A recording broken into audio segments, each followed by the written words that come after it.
Good morning student, मैं रंजीत पाठक online study class में आप लोगों का फिर से स्वागत करता हूं। आज कक्षा 12 विषय जीव विज्ञान लेसन 2 का टॉपिक दूसरा है पॉलिनेशन। पॉलिनेशन दो प्रकार के होते हैं, सेल्फ पॉलिनेशन और क्रॉस पॉलिनेशन। आज हम इसके बारे में विस्तृत चर्चा करेंगे। पहले हम जानते हैं कि परागण होता क्या है, इसकी परिभाषा जानेंगे। तो परागण वह क्रिया होती है जिसमें पुष्प के परागधानी से परागकण निकलकर स्त्री केसर के स्टिग्मा पे पड़ने की क्रिया परागण कहलाती है। अब हम इसको डायग्राम के माध्यम से समझेंगे। तो देखिए इधर कि ये पिछले वीडियो में मैंने डायग्राम बनाया था, तो इसमें पॉलिनेशन के और सारे पार्ट्स बताए थे कि पॉलिनेशन क्रिया में कौन कौन से पुष्प के पार्ट में भाग लेते हैं। आज मैं उसी पर चर्चा कर रहा हूँ। तो देखेंगे यहाँ पे जो ये वाला भाग होता है एंथर का, ये मेल रिप्रोडक्टिव ऑर्गन्स है और ये फीमेल रिप्रोडक्टिव ऑर्गन। तो मेल रिप्रोडक्टिव ऑर्गन में पॉलन सैक होता है, परागकोश होता है और परागकोश में परागकण होता है। जैसे कोश जो होता है किसी चीज़ को कलेक्ट करने का काम करता है, तो यहाँ पे जो पॉलन ग्रेन का कलेक्शन होता है वो पॉलन सैक कहलाता है। मतलब पॉलन सैक में या परागकोश में परागकण इकट्ठा होता है और यही परागकण स्त्री केसर के स्टिग्मा पे जब पड़ता है, ये स्टिग्मा वाला भाग है, इसको हिंदी में बोलते हैं वर्तिका।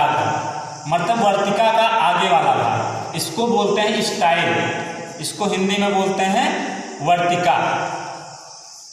तो कैसे होता है कि ये परागकण निकल के स्त्री केसर के स्टिग्मा पे पड़ता है तो परागण की क्रिया संपन्न होती है।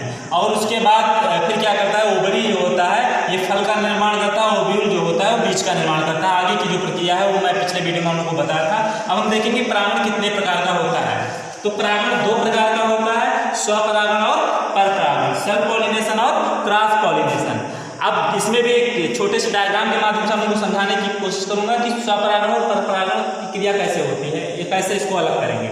तो जब परागधानी से परागकण निकलकर स्त्री केसर के स्टिग्मा पे पड़ता है, उसी पुष्प के स्टिग्मा पे पड़ता है या उसी प्लांट के दूसरे पुष्प के स्टिग्मा पे पड़ता है, तो वो सेल्फ पॉलिनेशन या स्वपरागण कहलाता है। लेकिन जब जैसे यहाँ पे देख रहे हैं कि ये पुष्प का मान लीजिए क्या है, परागकण है।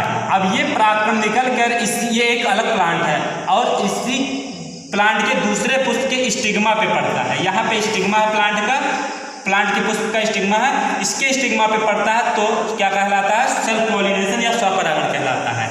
और जब यही परागकण निकलकर इसी पुष्प के स्टिग्मा पे पड़ता है तब भी सेल्फ पॉलिनेशन होता है। कहने का मतलब है कि जब प्लांट वही होता है और जो पॉलन ग्रेन होता है उसी पुष्प के स्टिग्मा पे पड़ता है या उसी प्लांट के दूसरे पुष्प के स्टिग्मा पे पड़ता है तो सेल्फ पॉलिनेशन या स्वपरागण कहलाता है। लेकिन परपरागण कैसे होता है, जब ये परागकण निकलकर किसी दूसरे प्लांट के पुष्प के स्टिग्मा पे पड़ता है तो क्रॉस पॉलिनेशन या परपरागण कहलाता है। अब इसको एक बार फिर से सुन लेते हैं कि स्वपरागण में क्या होता है कि परागकोश से परागकण निकलकर उसी प्लांट के दूसरे पुष्प या उसी पुष्प के स्टिग्मा पे पड़ने की क्रिया को स्वपरागण कहते हैं। और जब परागधानी से परागकण निकलकर किसी दूसरे प्लांट के पुष्प के स्टिग्मा पे पड़ता है तो उसको क्रॉस पॉलिनेशन या परपरागण कहते हैं।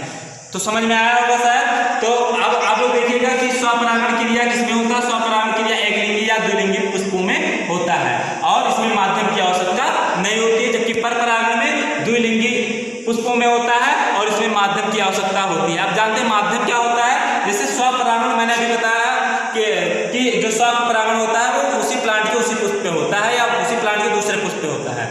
तो स्वपरागण में माध्यम की आवश्यकता इसलिए नहीं होता है। एग्जाम्पल के तौर पे हम लेते हैं कि अगर हम घर में किसी एक रूम से दूसरे रूम में जाना है या रूम से हमें किचन में जाना है, कहीं जाना है, तो उसके लिए हमें किसी ट्रांसपोर्टेशन की जरूरत नहीं होती, किसी परिवहन की जरूरत नहीं होती है, किसी माध्यम की आवश्यकता नहीं होती। लेकिन अगर हम एक रूम से या मतलब एक घर से दूसरे घर या दूसरे गाँव या दूसरे शहर को जाना हो तो ट्रांसपोर्टेशन की जरूरत पड़ती है। बस से जाते हैं, बाइक से जाते हैं और किसी माध्यम से जाते हैं। तो जब उसी प्लांट का परागकण और उसी पुष्प के स्टिग्मा पे जाएगा तो किसी भी प्रकार के माध्यम की आवश्यकता नहीं होगी। लेकिन जब वो परागकण किसी दूसरे प्लांट के पुष्प के स्टिग्मा पे जाएगा तो उसके लिए माध्यम की आवश्यकता होगी। तो माध्यम क्या हो सकता है, माध्यम हो सकता है हवा, एयर, वाटर, जल हो सकता है, मनुष्य हो सकता है, कीट पतंगे हो सकते हैं, जंतु हो सकते हैं।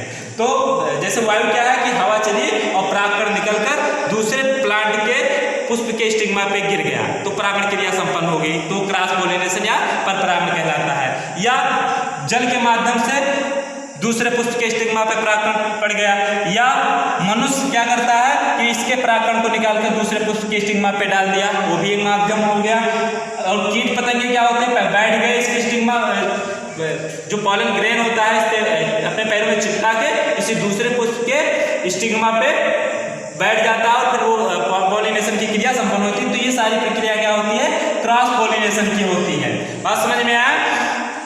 तो क्या होता है कि स्वपरागण में माध्यम की आवश्यकता नहीं होती है और परपरागण में माध्यम की आवश्यकता होती है। तो आप लोगों को इसमें अगर कोई चीज़ ना समझ में आए तो कमेंट के माध्यम से पूछिएगा और वीडियो को लाइक करिएगा, जिससे समझ में आए कि आप कितने लोग वीडियो को देखते हैं। ठीक है, तो आज के टॉपिक में इतना ही, मिलेंगे नेक्स्ट टॉपिक में। धन्यवाद।